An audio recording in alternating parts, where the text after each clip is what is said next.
Olá, meus irmãos, sejam muito bem-vindos ao nosso Arco Podcast. Meu nome é Gabriel Marques, sou membro do Centro Internacional de Adoração e Missões do Rio de Janeiro, ministério dos meus apóstolos Alexandre Macedo e Rita de Cássia.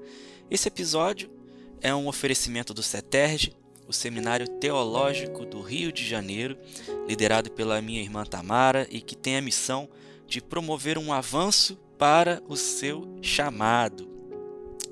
Irmãos, se você tem interesse de investir nesse trabalho que é realizado aqui, entendendo o princípio da oferta, crendo que você está semeando em uma boa terra, na descrição aqui do canal eu vou colocar minha chave Pix e também os dados da conta bancária para que possamos investir esses recursos na manutenção, melhoria de equipamentos e custeio de modo geral desse ministério. Eu tenho por princípio não cobrar para ministrar, nem na minha igreja, nem em outros lugares. Esse trabalho é todo realizado através de ofertas voluntárias. Irmãos, no último final de semana, nós tivemos na nossa igreja mais uma edição do Seminário Curados para Curar. Um trabalho realizado voltado para a cura interior e libertação. E eu tive a grata oportunidade de, nessa edição, estar pregando sobre saindo do vale através da adoração. O tema principal era saindo do vale, contexto base, o vale de ossos secos, de Ezequiel 37. E como a minha ministração conversa diretamente com o trabalho que exercemos aqui no Arco Podcast e também no meu ministério pessoal de liderança e restauração de ministérios de adoração, eu achei interessante estar compartilhando aqui com vocês esse conteúdo. Lógico, de forma mais adaptada ao nosso contexto aqui, tá? E eu quero já deixar também o convite para que você busque pelo Ministério Curados para Curar nas redes sociais e faça parte da nossa próxima edição, que vai acontecer no mês de novembro de 2026, aqui no Rio de Janeiro, tá? Lembrando que nós somos do CIAN e quem tiver interesse, me manda mensagem ou deixe seu comentário aqui embaixo que eu encontro uma forma de compartilhar com você o link certinho, tá bom? Em agosto agora, a gente vai estar ministrando o Curados para Curar, né? Cura interior e libertação, para nossos irmãos do CIAN em Lecce, na província ao sul da Itália, onde nossa igreja também está presente. E alguns irmãos do ministério estarão presencialmente lá e outros através da internet. Afinal, a intercessão não depende de estarmos fisicamente em um local para estar intercedendo ali pelo que estiver acontecendo, tá bom? E agora sim, entrando diretamente na ministração de hoje, irmãos, existe uma diferença muito profunda entre louvor e adoração. E entender isso muda completamente a forma como nós nos relacionamos com Deus. O louvor, ele fala de exaltação. É quando nós reconhecemos os feitos, os atributos, a grandeza de Deus. O louvor parte da iniciativa do homem. Nasce quando nós aprendemos quem Deus é. Mas a adoração, ela vai além disso.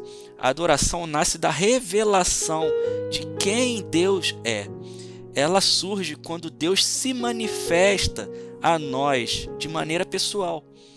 E aí louvar é falar sobre Deus, enquanto que adorar é responder a quem Deus é para nós.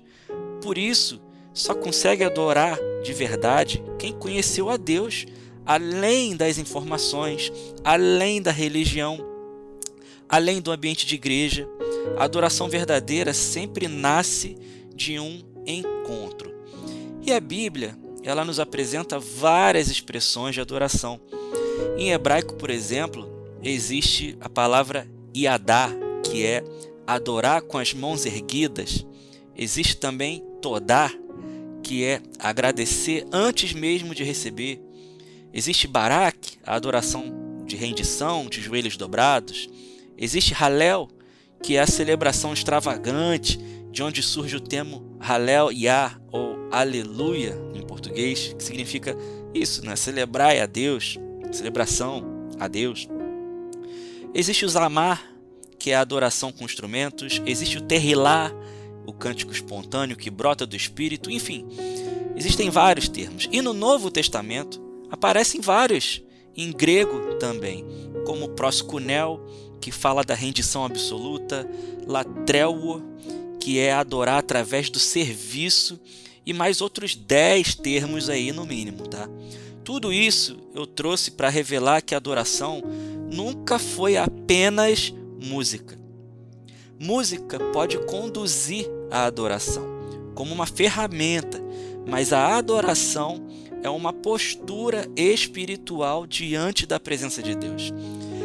E é interessante perceber que a primeira vez que a palavra adorar aparece na Bíblia, não está ligado à música, nem à celebração, mas está ligado à entrega, a sacrifício. Lá em Gênesis 22, Abraão está subindo um monte para entregar aquilo que mais amava. E aí, vamos ler juntos a partir do primeiro versículo de Gênesis 22?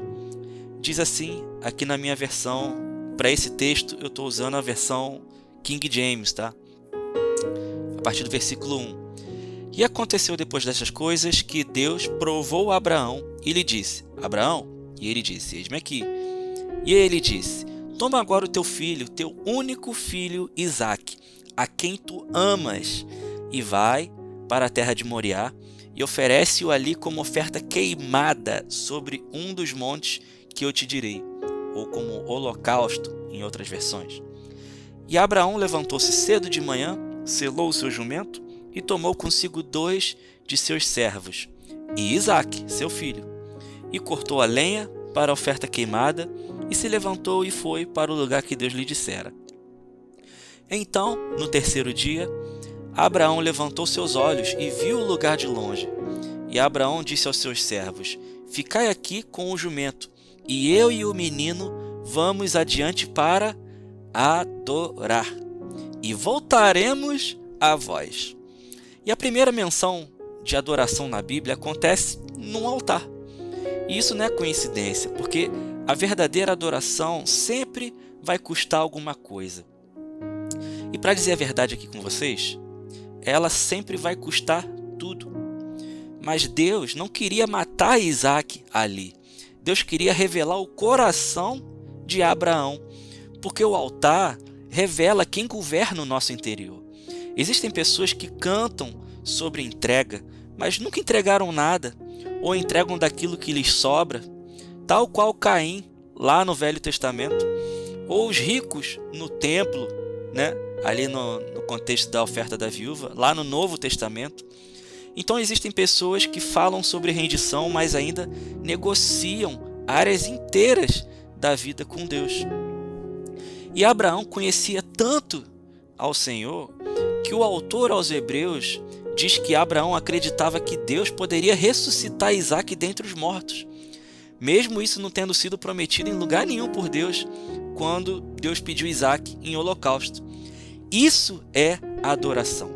É quando o relacionamento com Deus se torna maior do que a lógica, maior do que o medo, maior do que o nosso apego.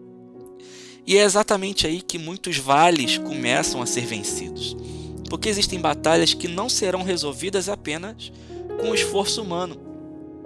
Existem ambientes espirituais que só mudam quando alguém decide levantar um altar de adoração. E lá no livro de 2 Crônicas, capítulo 20, o rei Josafá recebe a notícia de que uma multidão enorme de amonitas e moabitas vinha contra Judá. Humanamente, era impossível vencer aquela guerra, mas a resposta de Josafá não foi um desespero. Pelo contrário, primeiro ele buscou ao Senhor com jejum e com oração, e depois disso, algo muito poderoso aconteceu. E eu vou te convidar também a ler junto comigo o 2º livro das Crônicas dos Reis de Israel, capítulo 20, a partir do versículo 21. Diz assim, na versão NAA, tá? Nova Almeida atualizada. Depois de se aconselhar com o povo, Josafá designou os que deveriam cantar ao Senhor, vestidos de ornamentos sagrados e marchando à frente do exército. Deveriam louvar a Deus dizendo, deem graças ao Senhor, porque a sua misericórdia dura para sempre. Bem semelhante ao Salmo 100, né? E aí diz que no versículo 22, no momento em que eles começaram a cantar e a dar louvores, o Senhor pôs emboscadas contra os filhos de Amon e de Moabe, e os do monte Seir, que vieram contra Judá, e foram derrotados. Quando os homens de Judá chegaram ao lugar alto, de onde se podia olhar para o deserto, procuraram ver a multidão, e eis que somente avistaram cadáveres estendidos no chão. Não havia nenhum sobrevivente. E existe algo muito profundo nisso. Josafá coloca adoradores na frente da batalha. Não eram soldados na linha de frente, eram adoradores. Porque eu vejo que o jejum e a oração trouxeram a direção, mas a adoração trouxe a manifestação de Deus para dentro do conflito. E existe uma revelação espiritual até mesmo na origem desses inimigos aí, que vocês viram. Porque Amon e Moabe, se vocês lembrarem aí, né, eu acho que eu já falei deles em episódios anteriores, eles nasceram do incesto das filhas de Ló, com Ló, né? E para mim, eles representam consequências de escolhas desalinhadas, frutos de compromissos errados, marcas de uma trajetória construída fora da direção perfeita de Deus. E quantas vezes as nossas guerras atuais também nascem de decisões antigas, de permissões antigas, de alianças antigas. Mas Josafá entendeu uma coisa: quando a adoração ocupa o lugar correto, Deus entra na guerra. E a adoração possui uma dimensão espiritual que vai além da emoção. Ela altera as atmosferas, ela muda ambientes, ela cria espaço para que a manifestação da glória de Deus ocorra. Isso fica ainda mais evidente quando a gente olha para Atos 16, na história de Paulo e Silas, quando eles estão presos. E eu te convido também a dar uma olhadinha lá. E, gente, esse podcast é um podcast onde você passeia pela Bíblia, onde você lê bastante e entende como os textos eles estão interligados, como eles fazem sentido a uma lógica, tá bom?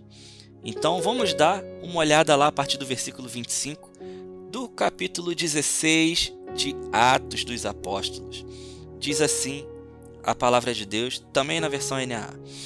Por volta da meia-noite, Paulo e Silas oravam e cantavam louvores a Deus, e os demais companheiros de prisão escutavam. De repente, sobreveio tamanho terremoto que sacudiu os alicerces da prisão. Todas as portas se abriram e as correntes de todos os presos se soltaram. Paulo e Silas, meus irmãos, tinham sido açoitados e eles estavam feridos porque tinham sido açoitados.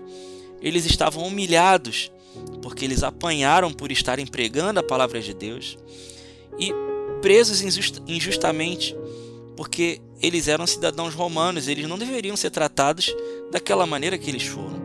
Mas ainda assim, em meio à dor, em meio à vergonha, em meio à injustiça, eles escolheram adorar. E eles não estavam adorando porque tudo estava bem.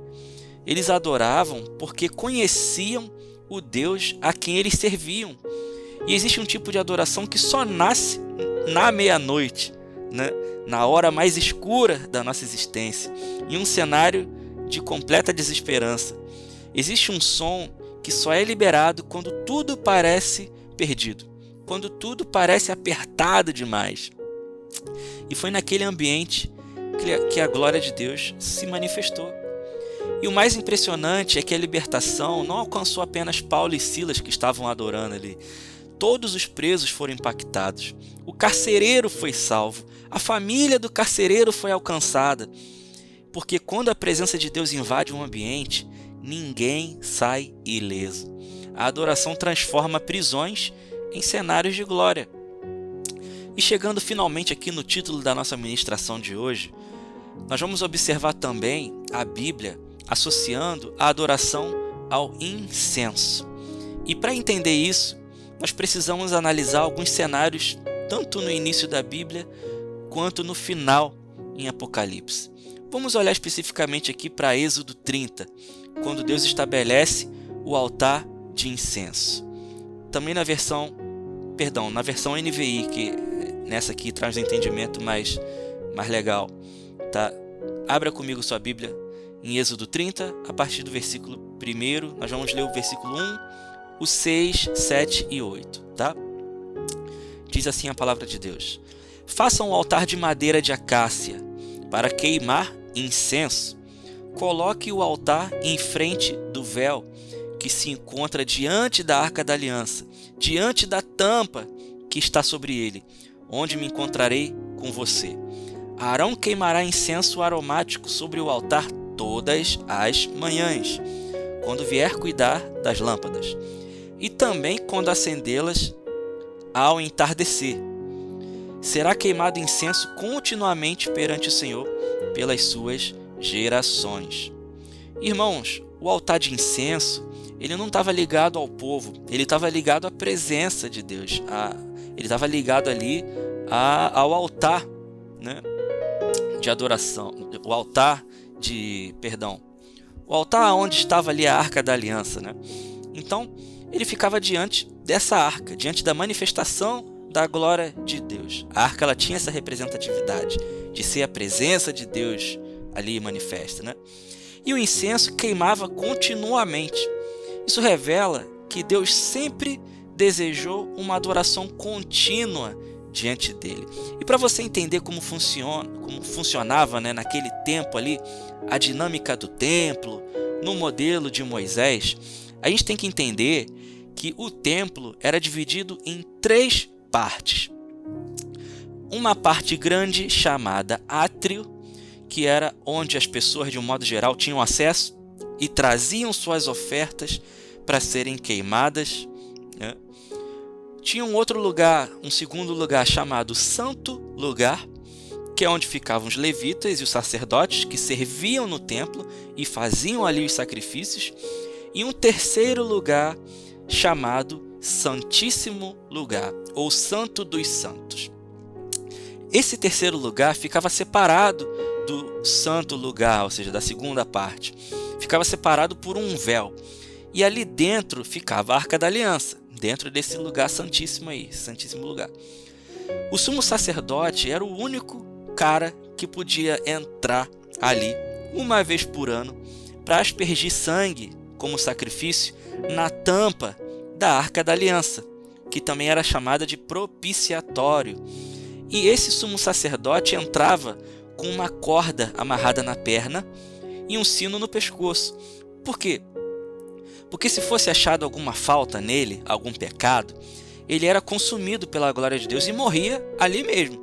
Então como é que fazia para tirar esse camarada lá de dentro? Era amarrado uma corda e um sino nele, para que quem estivesse do lado de fora conseguisse observar se ele ainda estava vivo e puxar ele lá de dentro, caso o sino parasse de fazer barulho, imagina só. E é justamente onde ficava esse véu aí, de frente para a Arca da Aliança, separando um lugar do outro, que ficava o incensário, para o lado de cá, né, do santo lugar, onde ficavam os levitas e tudo mais. Então, o incenso ficava queimando ali o dia inteiro, 24 horas por dia, sendo reposto pela manhã e pela tarde, para nunca parar de queimar. E lá na frente na história, depois que a arca tinha sido roubada, tinha sido resgatada e tinha sido trazida de novo para Jerusalém, tudo isso, tá, pessoal, com um hiato aí de vários anos de distância, Davi, ele estabelece o tabernáculo em Jerusalém.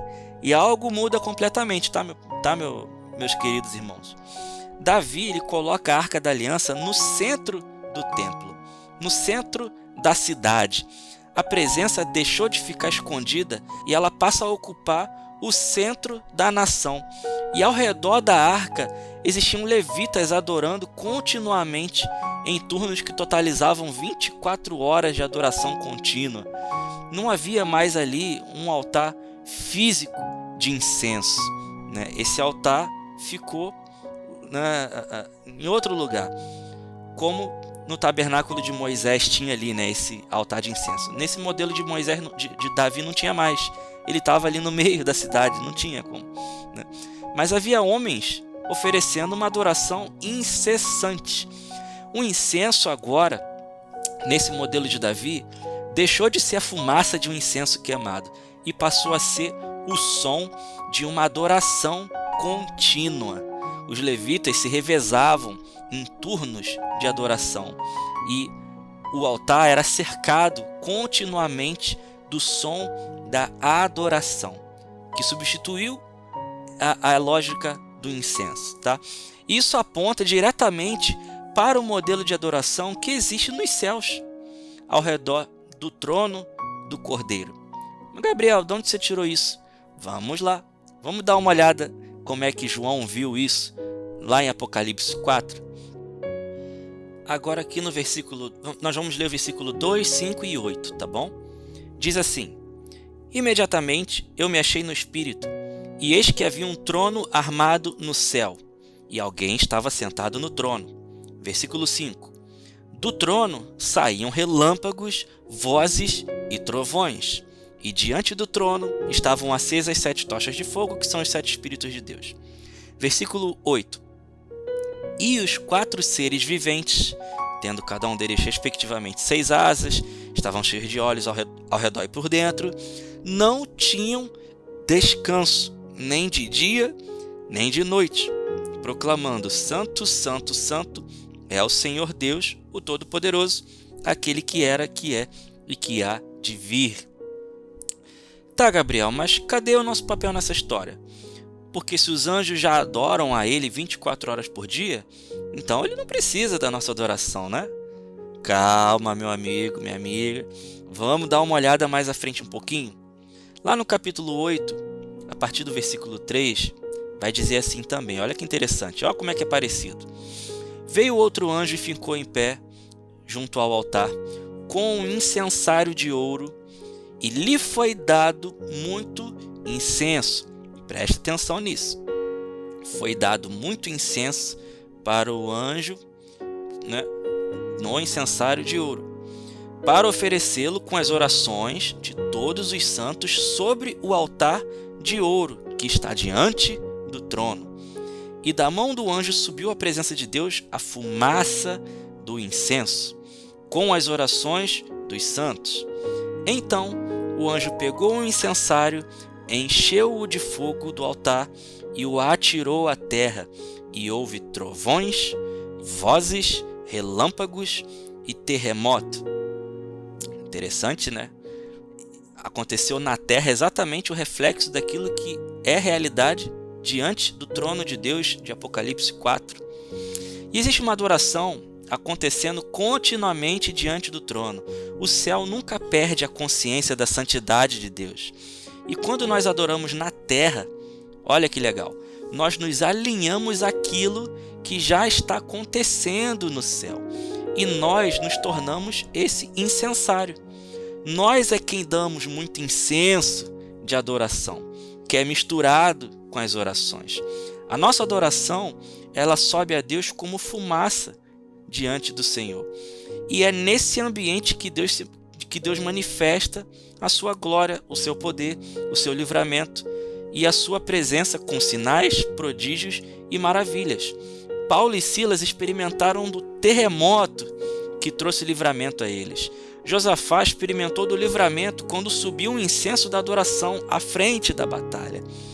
O povo de Israel ouviu o trovão que colocou os amalequitas lá atrás, em 1 Samuel, né, em fuga, quando Samuel ordenou que toda a nação se arrependesse de seus pecados e da adoração feita a deuses falsos. E a Bíblia, gente, está recheada de exemplos de que a adoração é uma ferramenta para autolibertação e livramento da nação ali de Israel de todos os tipos de vales que existem, né, de vales diversos. E o problema, gente, começa quando o inimigo nos convence que nós não estamos santos o suficiente, corretos o suficiente, ou capacitados o suficiente para adorar a Deus, colocando na nossa mente que nós somos hipócritas. E na verdade, a adoração brota quando buscamos olhar para Jesus e conhecermos a Jesus e pedirmos para que Ele se revele a nós. E a partir dessa revelação, desse conhecimento, desse encontro é que nós somos capacitados pelo Espírito Santo com fogo, com poder, com ousadia, para resistir ao pecado, ao diabo e às investidas que o inimigo dá todos os dias. Então, meus irmãos, talvez existam pessoas vivendo vales hoje, vales emocionais, espirituais, familiares, ministeriais, mas a saída de muitos desses lugares não será encontrada apenas tentando entender tudo racionalmente. Em muitos casos, a saída vai nascer quando alguém decidir levantar um altar de adoração em meio ao vale. Seja um altar de sacrifício, como no caso ali de Abraão, seja um altar de adoração em meio à luta, como foi com Josafá, seja um altar de adoração em meio à dor, à vergonha, como Paulo e Silas, porque a adoração tem o poder de nos transportar da dimensão da terra para a dimensão da eternidade, onde Deus é adorado 24 horas. A adoração muda o nosso ambiente interior. Ela reposiciona os nossos olhos. Ela nos lembra quem Deus é. E quando Deus ocupa novamente o centro da nossa vida, aquilo que parecia impossível começa a perder força diante da manifestação da sua presença. Porque quando nós adoramos, mais uma vez, nós subimos a nossa realidade e nos unimos com a realidade que já está acontecendo no céu. E da perspectiva do céu, onde Deus está, onde Jesus está, da perspectiva lá do alto, o nosso problema daqui da terra pequeno é muito menor ainda do que a gente imagina ser. Porque Deus vê na perspectiva dele e ele está nas alturas. Ele olha para o nosso problema, nosso vale lá embaixo e vê pequenininho. Então, meus irmãos, nada é impossível para Deus. É no ambiente de adoração aonde nós vamos conseguir ter essa dimensão de que o vale onde nós estamos, ele é pequeno. Ele não é grande o suficiente para nos matar, para nos parar, tá? E é nesse lugar, exatamente no lugar da adoração, no lugar aonde a nossa adoração se une com a adoração dos céus, que nós somos fortalecidos, capacitados, perdoados, curados, e nós somos cheios do Espírito para seguir em frente. E meu irmão, eu quero orar por você que está me ouvindo aí agora. Feche seus olhos. Senhor, muito obrigado pela vida desse meu irmão, dessa minha irmã. Eu quero pedir para que o Senhor abra a visão deles e se revele a eles, para que eles possam ser capazes de te adorar e oferecer incenso aos céus e experimentarem da manifestação gloriosa do Senhor.